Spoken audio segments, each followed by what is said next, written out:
हरियाणा में चुनावी सरगर्मी तेज है। हरियाणा विधानसभा चुनाव के लिए सभी राजनीतिक दल चुनावी रैलियां कर जनता के बीच माहौल बनाने की कोशिश में जुटे हैं। भारतीय जनता पार्टी की कोशिश है कि परंपरा न टूटे, इतिहास कायम हो, परंपरा केंद्र और राज्य में एक ही दल या गठबंधन की सरकार बनाने की। इतिहास लगातार तीसरी बार राज्य की सत्ता पर काबिज होने का। अगर ऐसा होता है तो बीजेपी के लिए दूसरे राज्यों में भी पॉजिटिव संकेत जाएंगे।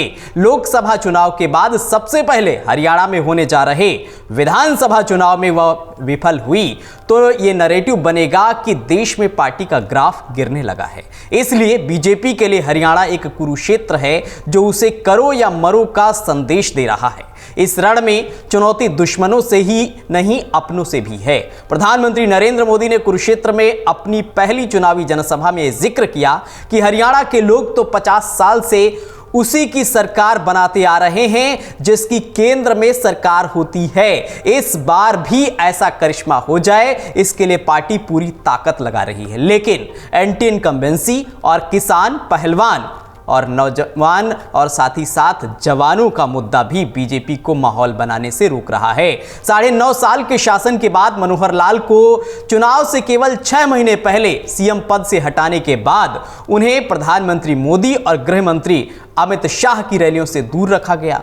प्रचार पोस्टरों, बैनरों से भी वो नदारत हैं। भाषणों में उनका नाम तक नहीं लिया जा रहा है। शीर्ष नेतृत्व को शायद ये लग रहा है कि बीजेपी से ज्यादा विरोध मनोहर लाल का है।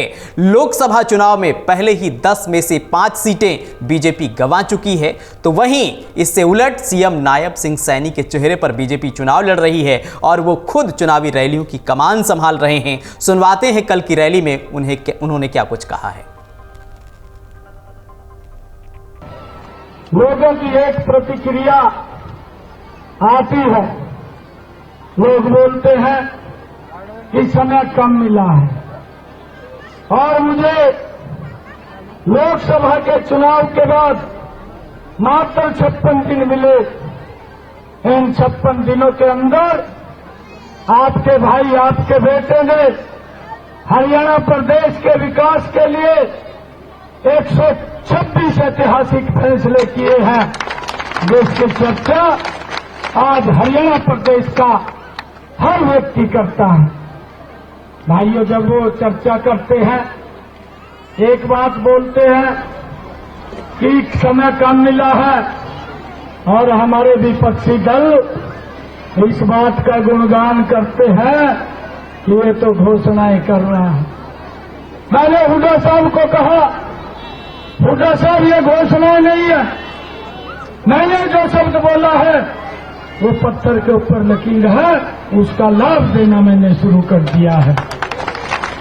अगर आप ये वीडियो YouTube पर देख रहे हैं तो हमारे चैनल को सब्सक्राइब करें और बेल आइकन को दबाना ना भूलें। अगर आप Facebook पर ये वीडियो देख रहे हैं तो हमारे पेज को लाइक करें।